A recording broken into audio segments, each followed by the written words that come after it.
Ever thought about the wealth of religious institutions? The very thought is like stumbling upon a secret treasure chest. From the opulent Catholic cathedrals adorned with gold and precious stones, to the vast estates of evangelical pastors complete with private jets, it's clear that religions, in a way, are akin to the affluent uncles of spirituality. This wealth, this opulence, begs a question: where does it originate from? The answer in many cases is simpler than one might expect. It's often directly sourced from the pockets, the hard-earned money of their loyal and devout followers. It forms a divine piggy bank of sorts that undoubtedly keeps swelling. Further adding to the intrigue is economic machinery working behind this accumulation of divine affluence. Institutions cleverly utilize elements of faith, community, and instill a sense of duty in their followers, turning them into a spiritual ATM of sorts. This intricate interplay generates a steady cash flow. And boy, does it pay dividends. Consider tithes and offerings, sort of like the holy piggy bank of the devout. These phrases might sound alien to the uninitiated, but they are integral parts of many religious communities worldwide. Tithes and offerings represent more than just a monetary transaction. They symbolize a sacred exchange of trust, faith, and commitment with the divine. The concept traces its roots back to ancient civilizations where the faithful would apportion of their produce or earnings as a token of gratitude and respect. Over the centuries, this practice has evolved into a sophisticated system that is as diverse as the multitude of religions that embrace it. In some beliefs, it forms the bedrock of their communal support structure, funding social services and community initiatives. It's a tradition that transcends mere symbolism. It is a direct, tangible representation of the believer's faith in action. Regardless of the form it takes, monetary, in-kind or service, the principle remains the same.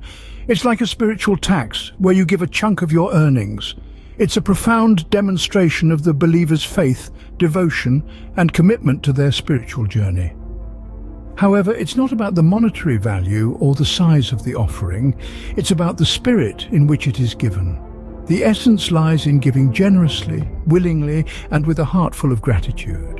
This divine coin collection technique not only serves as a physical representation of the believer's faith, but also their willingness to share their blessings and contribute to the betterment of their spiritual community. And in return you get a VIP pass to heaven. No queues, straight entry. Did you know that many religious institutions are like the Warren Buffetts of the tax world? This attribute of tax exemption is prevalent in numerous regions across the globe. The immunity enjoyed by religious bodies extends to income, property, and a host of other assets. Envision the game of Monopoly, with a player constantly pulling a get-out-of-jail-free card each round. This financial, in essence, is akin to a ceaseless cash inflow, amounting to an astounding billions of dollars annually. This unique position enables them to amass wealth at an unprecedented pace, almost as quickly as one could utter Amen. A noteworthy fact is the extensive amount of land owned by these entities, an asset base substantial enough to create their own versions of monopoly. The real estate holdings, mainly due to their appreciating nature, serve as a fountain of wealth. Some religious entities, in their quest for expansion, have ventured into commercial real estate to further boost their income. It's as though they are engaged in a game of Sim City, operating on a cheat code. Donations and endowments from wealthy benefactors also contribute to the wealth of religious institutions. This contribution to religious prosperity is not just a simplistic act. It's a complex process that brings together elements of faith, wealth, and spiritual commitment. The act of giving transcends the boundaries of simple charity, turning into a potent testament to one's belief and devotion. The donations are not just a few dollars slipped into a collection plate during a Sunday service. These are often substantial contributions, calculated with careful and utmost generosity. The amounts can range from modest sums that represent a humble giver's capacity to the extravagant multi-million-dollar bequests that bear witness to the magnanimity of affluent devotees. These bequests are not given out of a sense of obligation or compulsion, but emanate from a profound of faith and a desire to support the institution which has often been a source of solace, guidance, and spiritual fulfillment. Such contributions are akin to a grand spiritual lottery. However, unlike the conventional games of chance, this spiritual lottery is unique. It does not involve the thrill of uncertainty or the element of luck. Instead, a lottery where the act of giving itself is seen as a win, radiating the joy of shared belief and common purpose.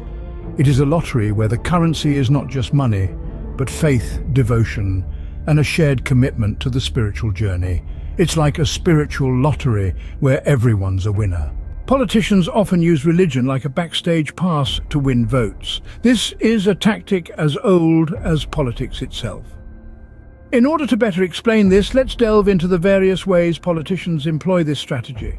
They align themselves with religious groups, making it seem as if they share the same values and beliefs. This alliance is often publicized, creating a bond in the minds of the voters. Then we have the politicians speaking at religious events. It's like a celebrity endorsement, but much more powerful. These events are filled with like-minded individuals who are more likely to support someone who they see as one of their own. Politicians know this, hence they seize such opportunities to solidify their image as a religious ally. Moreover, they might even manipulate religious sentiments to their advantage. They might profess to defend the faith or promise to implement policies that favor a particular religious group.